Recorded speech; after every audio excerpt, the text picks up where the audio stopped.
Military court at Rennes, France, where on this 8th day of September 1899, the celebrated Dreyfus Case is in its last day. The court is in recess. The judges are in chambers to make a crucial decision. Will they admit as evidence the testimony of a German agent? Captain Alfred Dreyfus stands accused of betraying the French Republic by turning over top-secret information to this agent. If the German's testimony is admitted, it is certain that Dreyfus will be acquitted. If it is not, it is equally as certain that Alfred Dreyfus will again, as he was in his first trial 5 years ago, be judged guilty of treason and returned to the heat and the hell of Devil's Island. The crowd here in the courtroom in this little town of Rennes is quietly awaiting the return of the military justices. September 8th, 1899, Rennes, France. You are there. The last day of the infamous Dreyfus Case. Will a French military court defy an outraged world opinion and send an innocent officer back to Devil's Island? Back to the twilight of a century, when the very foundations of the French Republic tremble at Émile Zola's cry, I accuse. All things are as they were then, except for one thing. You are there. You Are There, produced and directed by Robert Louis Cheon, is based on authentic historical fact and quotation. And now, the courtroom at Rennes, France, and John Daly. In this month-old trial, the tension is reflected in the attitude of not only the spectators, but also it's reflected on the faces and in the manner of the 150 correspondents from all over the world, from Peru to Tibet, from Siberia to Maine. About 10 minutes ago, these very same correspondents heard Maître Laborie, the brilliant defense attorney for Alfred Dreyfus, request that the court allow the testimony of the German agent, Colonel von Schwarzkopf. Here at our microphone is Maître Laborie himself and also Colonel Dupaty de Clam of the French General Staff. Maître Laborie has kindly consented to tell our American listeners why he considers Colonel von Schwarzkopf's testimony vital. Bon. Dreyfus was accused of corresponding with a German agent. He was supposed to have betrayed certain military secrets to a foreign power. That agent, the court maintains, is Colonel von Schwarzkopf. Bon. I simply want to ask Colonel von Schwarzkopf himself whether he ever received any information from Dreyfus, or indeed whether he ever had any relations, direct or indirect, with Dreyfus. And do you think, Maître Laborie, that Colonel von Schwarzkopf will agree to testify? I've received notice from Colonel von Schwarzkopf that he would answer any questions put to him. I see.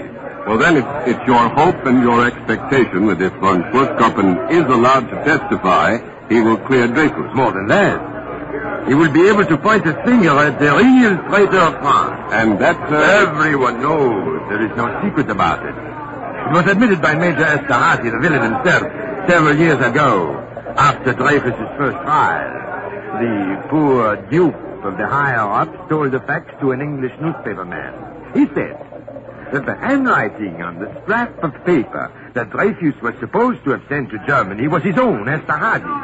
And moreover, Colonel von Schwarzkopf has said, and I quote, I can swear on my honor that Dreyfus is innocent and that he is paying for another. And pointing to Colonel Dupaty de Clam, this man sitting here by your side, he said, you see that man? I shouldn't like to be in a skinny's head, for he had an innocent man condemned. Von Schwarzkopf said that at the French war maneuvers 3 years ago, didn't he? Wait. He was an invited guest of the French military. He said it to a colonel of the Swiss army. And it seems to me, in all justice and consistency, that if the French army could invite a German to witness its military maneuvers, they certainly could invite him to testify at a French court-martial where a man's life is at stake. But, Maître Laborie, when you presented your request, the court said that Colonel von Schwarzkopf could not testify because he's in Germany. Mais oui, that is a practical consideration. But the telegraph is also a practical invention. And if, as the good judges said, the telegraph is too public for diplomatic secrecy, let them send secret couriers. And in answer to that suggestion, as I recall it, Maître Laborie, The president of the court stated that the military code does not permit an interruption of the trial. He said, sir, that he could not suspend the trial while couriers go back and forth across Europe. The military court provides for a suspension of 48 hours. Certainly, we can risk 48 hours of the good judge's life rather than risk perpetual living death on Devil's Island for Dreyfus. For life imprisonment is what the sentence will be again if he's adjudged guilty. Well, now, sir, you mentioned a short while ago that Major Esterhazy was only a dupe of higher-ups in this whole affair. Wait. Well, now, who, in your opinion, is the ultimate villain in the Dreyfus case? It is a clique. A military clique of desperate, frightened souls. And it is a tragedy, monsieur, that they represent the army of France. There are many villains. But the chief among them is Colonel Dupaty de Clam. He engineered it all. Dupaty de Clam. With his monstrous fancy, his complete and torturing madness. Émile Zola described them well, eh? Dupaty de Clam, this most intricate of minds, haunted with romantic intrigues, delighting in the methods of the newspaper novel, like a cheap detective fiction writer, discovering so-called stolen papers, meetings in deserted spots, mysterious women who peddle overwhelming proof by night, examining evidence in a room lined with mirrors. Zola was right. It is Dupaty de Clam who conceived the plan that would rid the French general staff of its only Jewish officer. Why? Because he wanted in ignorance and hatred and prejudice to find a scapegoat that would purge the French army of its own failures. What possible motive could Dreyfus have, huh? Why would he deal in espionage? Money? His family has money. They are wealthy, a man with a wife, children, position, honor. What would be his motive? A criminal must have a motive. The accusers of Dreyfus could find no motive. And how fantastic they acted. How fantastic to put a revolver on his desk and expect him to kill himself for their own guilty consciences. No. Monsieur Dreyfus will not oblige them by killing himself. He will live to establish his innocence. Thank you, Maitre Laborie. Thank you, sir. The defense attorney for Captain Dreyfus is returning to his seat before the judge's bench, and here now is the man whom Maitre Laborie termed the melodramatic villain of the piece. He is Lieutenant Colonel Dupaty de Clam himself of the French General Staff. Well, Colonel, what do you say to Maitre Laborie's attack upon you? Monsieur, if Maitre Laborie has called me a cheap detective fiction writer, I can call him a romantic novelist destined to disillusion. He will soon be a disappointed man. Then you are convinced, sir, that the court will not allow Colonel von Schwarzkoppen's testimony? This is unimportant. What testimony can one give for a guilty man? Guilty? You seem to be somewhat in the minority in that view, Colonel. Practically... Really? Yes, sir. Practically the whole world is convinced of Dreyfus's innocence. The whole world. Has the army of France disappeared off the face of the globe? Just as Monsieur Laborie and Zola cry out, J'accuse, I too shall cry out, J'accuse. I accuse these misguided men of protecting a traitor and defaming the glorious name of the French army.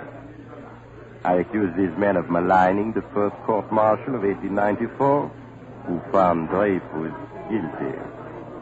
These were brave officers and patriots who have shed their blood on the field of battle for France. While writers, where do they shed their blood? As I recall it, Colonel Émile Zola, the writer, said that some serve France with the sword and some with the pen, and Zola has also asked, sir, what name will posterity choose and honor, that of Zola the writer or yours, the soldier? Evidently, Zola is a passionate man, very passionate for publicity, a good way to sell books. As for me, I will uphold the honor of the army at all costs. And also injustice, Colonel? Injustice? If injustice was done to this traitor, which I swear is false. Injustice is preferable to disorder. Goethe said that. He is as great a writer as Zola. We never meant to get you into a literary discussion, Colonel, but another great writer, Immanuel Kant, said, when justice is gone, it is no longer important that men should live on the earth. I said it before, and I will say it again. Dreyfus betrayed France. The sentimental conscience of the world brought him back from Devil's Island for a second trial. But it will avail them nothing. Dreyfus was judged guilty once. He will be judged guilty again today. Well, Colonel, you heard Maître Laborie claim that von Schwarzkopfen's testimony will prove Dreyfus innocent. Would you care to comment on that? Why don't we wait to hear what Colonel von Schwarzkopfen really has to say? Perhaps the judges will allow his official testimony. Thank you, Colonel du Paty-de-Clam. The Colonel is now walking back to his seat. He's a slight man with an impressive Prussian handlebar mustache. Indeed, there's hardly a clean-shaven face in this courtroom. Both court officials and spectators here seem to be well hidden behind luxurious growths of beard. A small group of men in the colorful costume of the desert has entered the court. One man wears a turban, and he seems to be some kind of an important personage. He's talking and laughing with the guards, and the guards have bowed to him and let him in. He's a newcomer to the trial. I haven't seen him here before, and he's coming right up front here, surrounded by his rather fierce-faced entourage. Let's try and find out who he is. Pardon, monsieur. Voudrez-vous me dire votre nom? I speak English, monsieur, c'est bien. But why you want to know who I am? Well, it's not everyone who can impress the guards as you have. that was quite simple, mon ami. I merely gave my word that I would not create the disturbance. Really? And are you so celebrated for creating disturbances? Maybe with people I have reason not to like. Oh, I see. Are there many of them? Oh, no. Not so many now. I disposed of a few thousand when I was mayor of Algiers. Oh, I understand. You must be Régy, once mayor of Algiers, who, as you say, disposed of 10,000 Jews in massacres. You'll have to excuse me now. The president of the court has just entered. The guards will snap to attention. Everybody has risen. The judges are taking their places on the bench. They remain standing on either side of the president. He's waiting for silence before he reads this momentous decision. If the court allows the evidence of Colonel von Schwarzkopfen, Dreyfus will probably never go back to Devil's Island.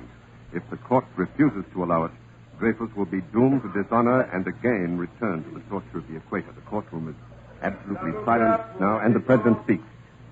À déposer des conclusions pour que l'on accepte le témoignage du colonel Max von Schwarzkopfen, attaché militaire d'Allemagne à Paris, de 1891 à 1897.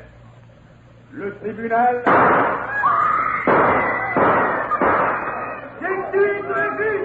Laissez-moi passer ou je vous tuerai tous! Gunshots have thrown the courtroom into turmoil. Just what has happened, we hope to know in just a minute. After the shots, a voice shouted, "I killed Dreyfus. Out of my way or I'll kill you all." I'm not sure just where that voice came from, or if Dreyfus has indeed been shot. The court is in an uproar. Men are shouting and milling about. Everyone is shouting. Women are screaming. I still can't see the man who fired. The guards have rushed to the rear of the court, and evidently they're after the assassin. I can't see Dreyfus either. There's a big mob around him, and we can't get a microphone over there. John! Yes, John Hollenbeck. Yes. See if you can get through to Dreyfus. Find out if he's been killed. Right, John Hollenbeck is fighting his way through this mob. We'll know in a moment what Dreyfus' condition is. I think there were 4 shots fired altogether. 4 shots, then a scream, and to repeat, a man shouted in French, "I killed Dreyfus. I killed Dreyfus." The police have drawn out their revolvers. They're working desperately to restore order here. They're meeting with some success now. A lane is being cleared by the guards and the police. right down the middle of the courtroom. They're clearing the way for a tall man. It's Monsieur Tonnet of the Judicial Police. He's jumped up on a table, and he's shouting for order, waving his arms. It's been shot. Laborie, Dreyfus's defense attorney, not the defendant